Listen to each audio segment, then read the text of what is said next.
Hi ಎಲ್ಲೋ ನಮಸ್ತೆ. ನಾನು ನಿಮ್ಮ ಪ್ರೀತಿಯ ದೀಪ್ತಿ. ಎಲ್ಲರಿಗೂ ಮಕರ ಸಂಕ್ರಾಂತಿ ಹಬ್ಬದ ಹಾರ್ದಿಕ ಶುಭಾಶಯಗಳು. ಇವತ್ತು ನನ್ನ ಮಗಳಿಗೆ ನಾನು ರೆಡಿ ಮಾಡ್ತಾಯಿದ್ದೀನಿ.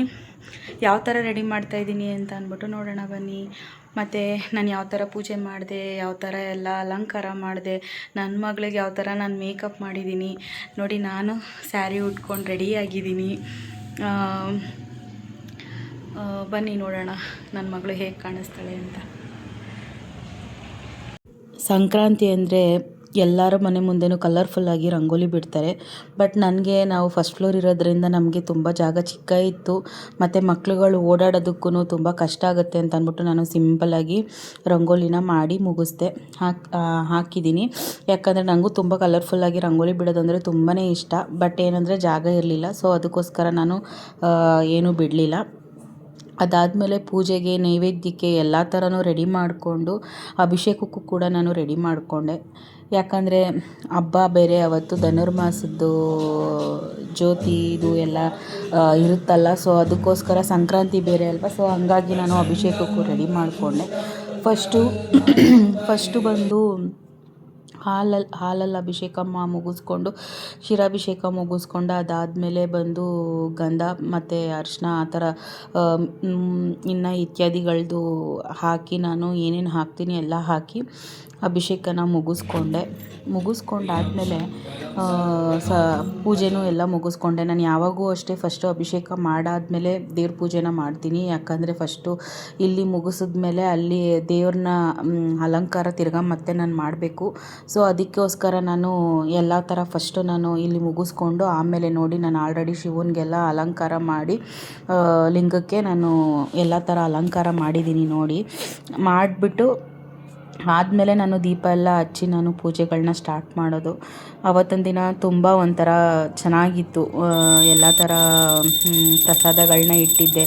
ಪೊಂಗಲ್ಲು, ಸಿಹಿ ಪೊಂಗಲ್ಲು, ಮತ್ತು ಕಾಮನ್ನಾಗಿ ಎಲ್ಲರೂ ಕಡಲೆಕಾಯಿ, ಅವರೆಕಾಯಿ ಆ ಥರದ್ದೆಲ್ಲ ಮಾಡ್ತಾರೆ. ಬಟ್ ನಾನು ಬರೀ ಜಸ್ಟು ಗೆಣಸು ಮತ್ತು ಸಿಹಿ ಗೆಣಸು ಮತ್ತು ಕಡಲೆಕಾಯಿ ಆ ಥರದ್ದನ್ನು ಅಷ್ಟೇ ಬೇಯಿಸಿ ದೇವ್ರಿಗೆ ನೈವೇದ್ಯಕ್ಕೆ ಇಟ್ಟಿದ್ದು. ಅದಾದಮೇಲೆ ನಾನು ನನ್ನ ಮಗಳನ್ನ ರೆಡಿ ಮಾಡಬೇಕು ಅಂತ ಅಂದ್ಬಿಟ್ಟು ಅವಳಿಗೆ ಮೇಕಪ್ ಮಾಡೋಣ ಅಂತ ಅಂದ್ಬಿಟ್ಟು ಮಕ್ಕಳಿಗೆ ಮೇಕಪ್ ಮಾಡಬೇಕಾದ್ರೆ ನಿಜವಾಗ್ಲೂ ತುಂಬ ಕೇರಿಂದ ಮಾಡಬೇಕು. ಯಾಕಂದರೆ ಸೆನ್ಸಿಟಿವ್ ಸ್ಕಿನ್ ಇರುತ್ತೆ. ನಾನಿಲ್ಲಿ ಯಾವುದೇ ಥರದ್ದು ಮಾಯ್ಶ್ಚರೈಸರು, ಪ್ರೈಮರು, ಕನ್ಸಿಲರು ಯಾವುದೇ ಥರ ನಾನು ಏನೂ ಯೂಸ್ ಮಾಡಿಲ್ಲ. ಸೊ ಜಸ್ಟು ಸುಮ್ಮನೆ ಅವಳದೇ ಬೇಬಿ ಕ್ರೀಮ್ನ ಫಸ್ಟು ಅಪ್ಲೈ ಮಾಡಿಬಿಟ್ಟು ಅದು ಅಬ್ಸರ್ವ್ ಆಗೋಕ್ಕೆ ಟೈಮ್ ಕೊಟ್ಟೆ. ಅದಾದಮೇಲೆ ನಾನು ಡೈರೆಕ್ಟಾಗಿ ಜಸ್ಟ್ ಫೌಂಡೇಶನ್ನ ಯೂಸ್ ಮಾಡ್ತಾಯಿದ್ದೀನಿ. ನಾನು ಬ್ಲೆಂಡರು ಕೂಡ ಯೂಸ್ ಮಾಡಿಲ್ಲ, ಬರೀ ಕೈಯಿಂದನೇ ಯೂಸ್ ಮಾಡಿದೆ. ಯಾಕಂತಂದರೆ ಮಕ್ಕಳು ಸ್ಕಿನ್ಗೆ ಬ್ಲೆಂಡರು ಅದೆಲ್ಲ ನಾವು ಬೇರೆಯವ್ರಿಗೆಲ್ಲ ಯೂಸ್ ಮಾಡಿರ್ತೀವಿ. ವಾಶ್ ಮಾಡಿದರೂ ಕೂಡ ನನಗೆ ಅದು ಯಾಕೋ ಮಕ್ಕಳಿಗೆಲ್ಲ ಯೂಸ್ ಮಾಡೋಕ್ಕೆ ನನಗೆ ಇಷ್ಟ ಆಗಲಿಲ್ಲ. ಸೊ ಅದಕ್ಕೆ ನಾನು ಫೌಂಡೇಶನ್ನು ಕೂಡ ನಾನು ಕೈಯಲ್ಲೇ ಕೂಡ ಅಪ್ಲೈ ಮಾಡಿದೆ. ಜಸ್ಟು ಲೈಟಾಗಿ ನಾನು ಹಾಕ್ಕೊಂಡಿದ್ದನ್ನ ನೋಡಿದ್ರಲ್ಲ, ಅಷ್ಟೇ ಲೈಟಾಗಿ ಅಷ್ಟೇ ನಾನು ಅವಳಿಗೆ ಫೌಂಡೇಶನ್ಸ್ ಹಾಕಿದ್ದು, ತುಂಬ ಹೆವಿ ಬೇಡ ಅಂತ ಅಂದ್ಬಿಟ್ಟು. ಅದಾದಮೇಲೆ ನಾನು ಕಾಂಪ್ಯಾಕ್ಟ್ ಪೌಡ್ರನ್ನ ಅಪ್ಲಿಕೇಶನ್ನ ಮಾಡಿಕೊಂಡೆ. ಅದಾದಮೇಲೆ ಸ್ವಲ್ಪ ಕಣ್ಣಿಗೆ ಶಿಮ್ಮರ್ ಹಾಕೋಣ ಅಂತ ಅಂದ್ಬಿಟ್ಟು ಜಸ್ಟ್ ಬ್ಲೆಂಡ್ ಮಾಡಿಕೊಂಡು ಶಿಮ್ಮರ್ ಹಾಕ್ಕೊಂಡೆ ಅಷ್ಟೇ. ಯಾಕಂದರೆ ಮಕ್ಳುಗಳ ಕಣ್ಣಿಗೇನಾದರೂ ಹೋದರೆ ಸುಮ್ಮನೆ ಇದಾಗುತ್ತೆ ಅಂತ ಅಂದ್ಬಿಟ್ಟು ಸುಮ್ಮನೆ ಲೈಟಾಗಿ ಎಲ್ಲ ಥರ ಲೈಟಾಗಿ ಎಲ್ಲ ಮಾಡ್ಕೊಂಡಿದ್ದೀನಿ. ಅವಳಿಗಂದ್ರೂ ತುಂಬ ಮೇಕಪ್ ಅಂದರೆ ತುಂಬ ಇಷ್ಟ, ತುಂಬ ಖುಷಿ ಪಡ್ತಾಳೆ. ಆಮೇಲೆ ಎಲ್ಲ ಶಿಮ್ಮರ್ ಬಿದ್ದಿರುತ್ತೆ ಅಂತ ಅಂದ್ಬಿಟ್ಟು ಅಂಡರ್ ಐಸ್ಗೂ ನಾನು ಪೌಡ್ರ್ ಮಾಡಿಕೊಂಡೆ. ಮಕ್ಕಳಿಗೆ ಜಾಸ್ತಿ ಹೆವಿಯಾಗಿ ನಾವು ಮೇಕಪ್ ಮಾಡಿಬಿಟ್ರೆ ಸುಮ್ಮನೆ ಅವ್ರಿಗೆ ಇಚ್ಚಿಂಗೋ ಇಲ್ಲ ಇನ್ನೊಂದು ಏನಾದರೂ ತೊಂದರೆ ಆದರೆ ಮುಂದಕ್ಕೆ ತುಂಬ ಪ್ರಾಬ್ಲಮ್ ಆಗುತ್ತೆ. ಅದಾದಮೇಲೆ ಲಿಪ್ ಲೈನರು, ಇನ್ನು ಐಬ್ರೋಸ್ದು ಮತ್ತು ಲಿಪ್ಸ್ಟಿಕ್ಕು ಆ ಥರದ್ದೆಲ್ಲ ಹಾಕಿ ಅವಳನ್ನ ಪೂರ್ತಿ ರೆಡಿ ಮಾಡಿ ಆದಮೇಲೆ ನಾನು ಮೊಗ್ಗಿನ ಜಡೆನ ಹಾಕಿದೆ. ನಾನು ಬೇರೆ ಥರ ಮೊಗ್ಗಿನ ಜಡೆನ ಹಾಕಬೇಕು ಅಂತ ಅಂದ್ಬಿಟ್ಟು ಆರ್ಡ್ರ್ ಮಾಡಿದ್ದೆ. ಬಟ್ ನಾನು ಆರ್ಡ್ರ್ ಮಾಡೋದಕ್ಕಿಂತನೂ ತುಂಬ ಚೆನ್ನಾಗಿ ಅವರು ಬಿಲ್ಲೆ ಥರ ತುಂಬ ಚೆನ್ನಾಗಿ ಕೊಟ್ಟಿದ್ದರು. ನೋಡಿ ಫೈನಲ್ ಲುಕ್ ನನ್ನ ಮಗಳು ಎಷ್ಟು ಚೆನ್ನಾಗಿ ಕಾಣಿಸ್ತಾ ಇದ್ದಾಳೆ ಅಂತ. ನನಗೆ ಈ ಥೀಮಲ್ಲಿ ಮಾಡಬೇಕು, ಅವಳಿಗೆ ಸೀರೆ ಉಡಿಸಿ ಮಾಡಬೇಕಂತ ತುಂಬ ಆಸೆ ಇತ್ತು. ಬಟ್ ನಾನು ಇವತ್ತು ಸಂಕ್ರಾಂತಿ ಹಬ್ಬಕ್ಕೋಸ್ಕರನೇ ಇದು ಡ್ರೆಸ್ ತೊಗೊಂಡು ಬಂದು ಲಂಗ ಬ್ಲೌಸೇ ಹಾಕೋಣ ಅಂತ ಅಂದ್ಬಿಟ್ಟು ಫೈನಲಾಗಿ ಹಾಕಿದೆ. ಅವಳದು ತುಂಬ ಚಿಕ್ಕ ಜಡೆ, ಅದಕ್ಕೆ ಚೋಲಿನ ಅಟ್ಯಾಚ್ ಮಾಡಿಕೊಂಡು ಸೂಜಿ ದಾರದಲ್ಲಿ ಹೊಲಿತಾ ಇದ್ದೀನಿ. ಪರವಾಗಿಲ್ಲ. ಬಟ್ ಭಾರ ಇದ್ದರೂ ನನ್ನ ಮಗಳು ತಡ್ಕೊಂಡ್ಳು ಆ್ಯಕ್ಚುಲಿ. ಸಂಜೆವರೆಗೂ ಎಲ್ಲರ ಮನೆಗೂ ನಾವು ಎಳ್ಬೀರಿ ಎಲ್ಲ ಆಗೋ ತನಕನೂ ಅವಳು ಪಾಪ ತುಂಬ ಅದನ್ನು ಪೇಷನ್ಸಿಂದ ಮೇಂಟೈನ್ ಮಾಡಿದ್ಲು. ಆಮೇಲೆ ಕೊನೆಗೆ ಇಷ್ಟ ಆಗ್ಬಿಟ್ಟು ಬಿಚ್ಚಕ್ಕೆ ಹೋದಾಗ್ಲೂ ಬಿಚ್ಚಬೇಡ ಅಮ್ಮ ಅಂತ ಅಂದ್ಬಿಟ್ಟು ಇದು ಮಾಡ್ತಾಯಿದ್ಲು.